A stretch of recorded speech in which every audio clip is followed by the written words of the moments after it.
One thing has always jarred about the Mad Max movie series. Why do the characters drive gas-guzzling V8 cars in a post-apocalyptic movie where petrol is scarce?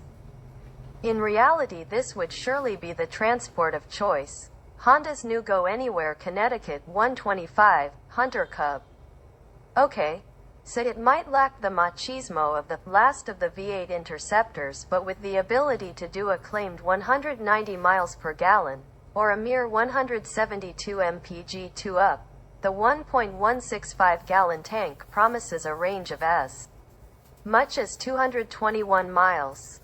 That's a huge increase over the C125 Super Cub, which only has a 0.81-gallon tank to give a range of 153 miles, and unlike the C125 Super Cub that it's based on, the CT125 can cover those miles over rugged terrain.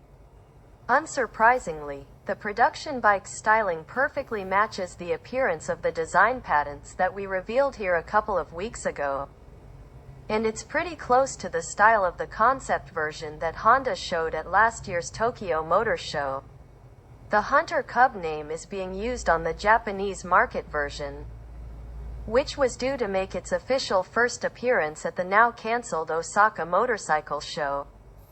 But the bikes sold in Europe and America might yet go under the name Trail 125 feet, harking back to the old Trail 50 and Trail 110 models sold in years gone by. Honda launches the ideal apocalyptic transport, the Connecticut 125 Hunter Cub, while the economy is the CT125's headline ability. Here are the rest of the bike's key figures. Weight comes in at 120 kilograms, which is 11 kilograms more than the C125 Super Cub that shares the same basic engine. Power is down a fraction on the Super Cub, dropping from 9.5 horsepower at 7,500 revolutions per minute to 8.7 horsepower at 7,000 revolutions per minute, but torque rises from 7.7 lb-ft at 5,000 revolutions per minute to 8.1 lb-ft at a lower 4,500 revolutions per minute. Those fractional changes are largely down to the different air intake, which includes a high-mounted intake duct to keep it clear of dust and water, and the CT125's similarly high exhaust system. The frame is from the C125 Super Cub but gets a reinforced steering head section for more off-road strength and an extended rear section to add to its carrying capacity. Taller suspension gives 165 mm of ground clearance, up from 125 mm. British curves are normally 150 mm, so the difference is a worthwhile one.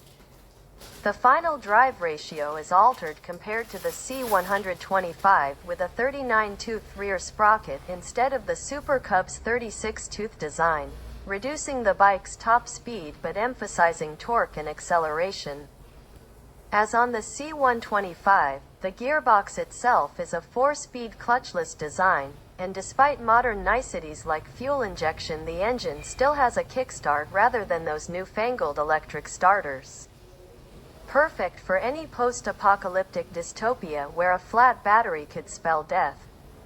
Honda launches the ideal apocalyptic transport, the Connecticut 125 Hunter Cub. Although the CT125 isn't a performance machine by any stretch of the imagination, there's still ABS, albeit just a single-channel system working only on the front brake. On the plus side, that means you should be able to do skids using the rear. Only 2 colors are being offered initially in Japan, red or brown. At a price of 440,000 yen including tax, equivalent to £3,400. In comparison, the C125 costs 407,000 yen, £3,140 in Japan.